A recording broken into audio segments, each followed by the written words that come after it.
नाचणीची भाकरी तुम्ही सर्वांनीच खाल्ली असेल, पण कधी नाचणीचा कुरकुरीत पेपर डोसा खाल्ला आहे का? नसेल खाल्ला तर आजपासून खायला सुरुवात करा.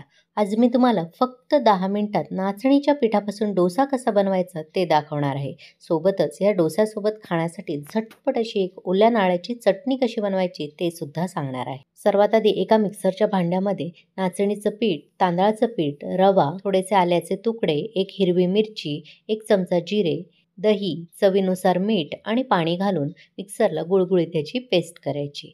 आता ही पेस्ट थोडा वेळ झाकून आपल्याला अशीच बाजूला ठेवायची आहे. चटणी बनवण्यासाठी मिक्सरच्या भांड्यामध्ये ओलं खोबरं, हिरव्या मिरच्या, आल्याचे तुकडे, दही, भाजलेले चणे, चवीनुसार मीठ आणि गरजेनुसार पाणी घालून बारीक वाटून घ्यायची. कडकडीत गरम केलेल्या तेलात उडीद डाळ, मोहरी, कढीपत्त्याची पानं, लाल सुकी मिरची आणि थोडंसं हिंग घालून परतून घ्यायचं. ही फोडणी या चटणीवर ओतायची. डोसा बनवण्यासाठी तवा चांगला कडकडीत गरम करून त्यावर पाणी शिंपडून तव्याचं तापमान कमी करून घ्यायचं.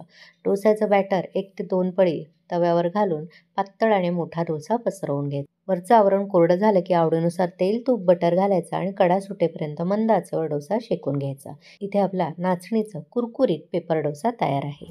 पूर्ण डिटेलमध्ये रेसिपी आणि प्रमाण पाहण्यासाठी खाली दिलेल्या लिंकवर क्लिक करा. रेसिपी आवडली असेल तर एक लाईक करा, जास्तीत जास्त लोकांना शेअर करा आणि प्रेषिताच किचनला सबस्क्राईब करायला विसरू नका.